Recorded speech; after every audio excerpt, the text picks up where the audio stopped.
deklaratë politike janë retorik politik. Dhe më vjen mirë ndonjëherë që SPAK-u është i papëlqyeshur nga të dy krahat politik, se kjo tregon që institucioni është në rrugën e dur. Kryeveprimeve timore, thirrje ose një personi ose jo, kushdo qoftë, nuk janë vendime që merren në bazë të pritshmërive, po janë vendime që merret për shkak të nevojave të hetimit dhe është prokurori i zoti i çështjes që vendos se çfarë duhet bëj, kë duhet pyes, kë nuk duhet të pyes. Unë qëndroja sa që thash. Për SPAK-un janë të gjithë të barabartë para ligjit. Sfida është prova. Sa do të jetë hetimi për moment sekret, do vi një moment hetimi nuk do jetë në sekret, do mbyllet, do shkojnë në gjykat dhe do jetë më transparent për të gjithë. Por askush nuk është i mund ndaj hetimit. Dhe në rastet ku ka prova se mund të ketë kryer një vepër penale. SPAK-u ka tashmë të konsoliduar një kornizë strategjike, ka të bëjë me 3 komponentë objektive e strategjisë. Uljen e çështjeve të viteve të mëparshme, që deri tani është plotësuar, jemi në kuadër të nxjerrjes së dhënave për objektivin e datës 30 qershor, por edhe ky objektiv ka një marzh tolerance nga 8 deri në 10 dosje.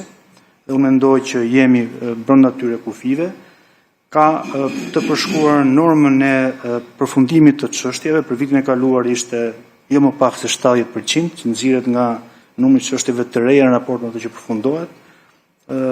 Për këtë vit është jo më pak se 85% dhe për vitin 2027 është jo më pak se 100%. Ajo që unë mund t'ju them është që në këtë 6 mujor ngarkesa e SPAK-ut e çështjeve në tërësi është konform kësaj strategjie dhe është në ulje. Në SPAK ka një udhëzim të përgjithshëm për mënyrën se si duhet të hetohen të gjitha veprat penale, duke përfshirë dhe ato që kanë të bëjnë me korrupsionin e zyrtarëve. Në çdo rast hetuesit, sipas të ligjit dhe në bazë atij udhëzimi dhe në bazë edhe të një metodologjie që është miratuar dhe është e detyrueshme për të gjithë prokurorët edhe hetuesit, duhet kërkohet në çdo hetim pasuritë që vijnë nga produkti, pasuritë që janë pa justifikuara dhe pasuritë që janë të lishme po kanë të njëjtën vlerë sa vlera e produktit. Dhe të treja këto pasuri, nëse ekzistojnë, duhet të sekuestrohen dhe duhet të konfiskohen. Pavarësisht sa raste gjenden, por në çdo rast në hetim të tillë hetimet kryen. Për sa i përket pronave të sekuestruara, do të kuptojmë që roli i SPAK-ut është roli brenda procesit penal deri tek vendimi i konfiskimit, nxjerrja e urdhrit të ekzekutimit dhe procesi i ekzekutimit kryhet nga Agjencia përkatëse dhe këtu shkëputet roli i SPAK-ut sepse SPAK-u, siç e kemi përmendur në raport, nuk ka kompetenca që të jetë palë pjesëmarrëse në çështjet që lidhen me kërkesat që kryhen në fazën e ekzekutimit të vendimeve penale. Kriptovalutat janë vetëm në kuadër të një çështje penale. Dhe nëse çështja penale është akoma në fazën e hetimit, automatikisht krijohet diferencë.